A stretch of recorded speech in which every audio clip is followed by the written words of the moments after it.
नमस्कार दोस्तों, भारत एक सोच देख रहे हैं आप। दोस्तों, इकरा हसन सदन के अंदर और बाहर पूरी तरह से मुखर दिखाई दे रही हैं। लव जिहाद पर खुलकर बोली हैं इकरा हसन। इकरा हसन ने यूपी सरकार के द्वारा लाए गए बिल पर अपनी राय रखी है। इकरा हसन ने सरकार के ऊपर कई हमले किए हैं। यहां तक कि दोस्तों, इकरा हसन ने कह दिया कि अखिलेश यादव ने कहा था, दिया बुझने से पहले फड़फड़ाता है। बीजेपी का वही हाल है। इकरा हसन ने कहा दोस्तों कि बीजेपी जो यूपी में कर रही है, ये उनकी बौखलाहट है। और क्या कुछ कहा गया है इकरा हसन की तरफ से, एक एक करके हम आपको बताने जा रहे हैं। दोस्तों, उत्तर प्रदेश के कैराना लोकसभा सीट से समाजवादी पार्टी की सांसद इकरा हसन चौधरी ने यूपी की योगी सरकार पर जोरदार हमला किया। इकरा ने धर्मांतरण से जुड़े कानून में किए गए बदलाव पर बात रखते हुए योगी सरकार पर कई सवाल खड़े कर दिए हैं। दोस्तों, लव जिहाद से जुड़ा जो बिल पास हुआ है, उसमें अब आरोपियों को उम्र कैद की सजा का प्रावधान है। इस कानून में कई अपराधों की सजा बढ़ाकर दोगुनी कर दी गई है। सबसे पहले दोस्तों, इस बिल में क्या नया है वो जान लीजिए, जिस पर इकरा हसन ने अपना बयान दिया है। उसके बाद हम आपको एक एक करके वो बयान भी सुनाएंगे। दोस्तों, नए कानून में दोषी पाए जाने पर 20 साल की कैद या आजीवन कारावास का प्रावधान है। दूसरा बदलाव, अब कोई भी व्यक्ति धर्मांतरण के मामलों में एफआईआर दर्ज करा सकता है। तीसरा बदलाव, पहले मामले में सूचना या शिकायत देने के लिए पीड़ित माता पिता या भाई बहन की मौजूदगी जरूरी थी। चौथा बदलाव, लव जिहाद के मामलों की सुनवाई सत्र न्यायालय से नीचे की कोई अदालत नहीं करेगी। पांचवा, लव जिहाद के मामले में सरकारी वकील को मौका दिए बिना जमानत याचिका पर विचार नहीं किया जाएगा।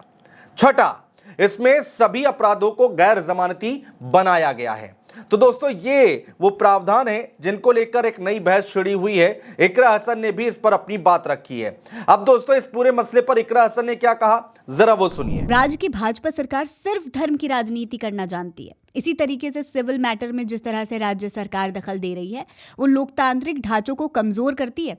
अगर कहीं फंसाकर या फिर गलत तरीके से धर्मांतरण कराया जा रहा है, तो हमारे पास जो पहले से कानून है वो पर्याप्त है।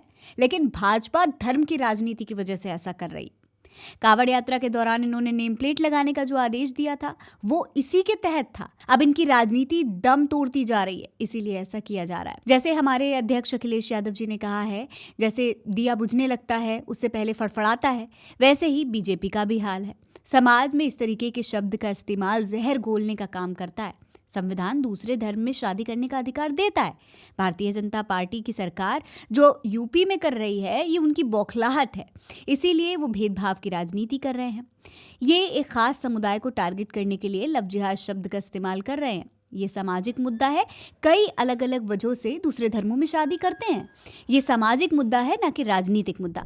दोस्तों, इकरा हसन के इस बयान की काफी चर्चाएं हो रही हैं। अब दोस्तों, सवाल ये उठता है कि आखिर सरकार को ये फैसला क्यों लेना पड़ा।